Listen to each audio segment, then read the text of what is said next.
बिस्मिल्लाहिर्रहमानिर्रहीम। अस्सलाम वालेकुम व्यूअर्स, कैसे हैं आप? उम्मीद है आप सब बिल्कुल ठीक ठाक होंगे।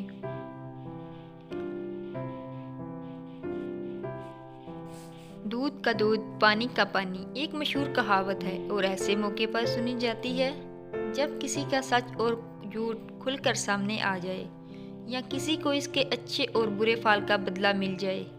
इस कहावत के पस मंज़र में जाऊं तो हमें एक किस्सा पढ़ने और सुनने को मिलता है जो यहाँ आपकी दिलचस्पी के लिए नकल किया जा रहा है। एक गवाला था जो ज़्यादा से ज़्यादा दौलत इकट्ठी करने के लालच में अंधा हो चुका था। इसके जहन में दौलत कमाने का सीधा और आसान तरीका ये आया कि वो दूध में पानी मिलाकर बेचना शुरू कर दे। इसने ऐसा ही किया। शहर में जाकर इसने नाजायज़ तरीके से बहुत जल्द माल बना लिया। जब इसके पास अच्छी खासी रकम इकट्ठी होगी तो वो अपने गांव जाने की तैयारी करने लगा।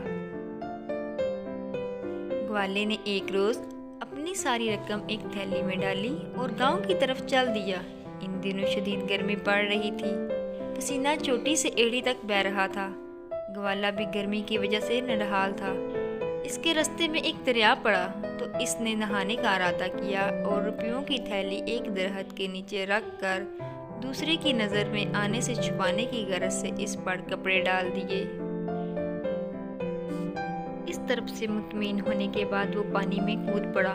ग्वाला जिस इलाके में नहाने के लिए रुका था वहाँ बंदर बहुत पाए जाते थे। इत्तेफाक से एक बंदर इसी दरख्त पर बैठा हुआ था जिसके नीचे ग्वाले ने रकम की थैली रखकर इस पर कपड़े डाल दिए थे। इसने ये सारा माजरा देख लिया। बंदर बहुत शरारती था। इसने ग्वाले को दरिया में नहाते देखा तो दरख्त से उतरा। रुपयों की वो थैली उठाकर दरख्त की सबसे ऊंची शाख पर जा बैठा। ग्वाला पानी से निकला तो इसकी नज़र बंदर पर पड़ी जिसके पास रकम की थैली थी। इसने बंदर को डराने की कोशिश की कि वो किसी तरह वो थैली नीचे फेंक दे, लेकिन बंदर इससे ज़रा ना घबराया। इसने थैली खोली और रुपए एक एक करके हवा में उड़ाने लगा। कुछ ज़मीन पर और कुछ दरिया में गिरने लगे। ग्वाला रुपयों को पकड़ने की कोशिश करता रहा लेकिन ये आसान ना था। इसी दौरान वहाँ लोग जमा हो गए और तमाशा लग गया। इनमें कहीं इसकी बेईमानी से वाकिफ थे। उन्होंने जब ग्वाले को यूं रोता पीटता देखा तो कहने लगे, दूध का दूध, पानी का पानी हो गया। यानी इसने जो पैसे दूध में पानी मिलाकर नाजायज़ तरीके से कमाए थे वो पानी ही में मिल गए।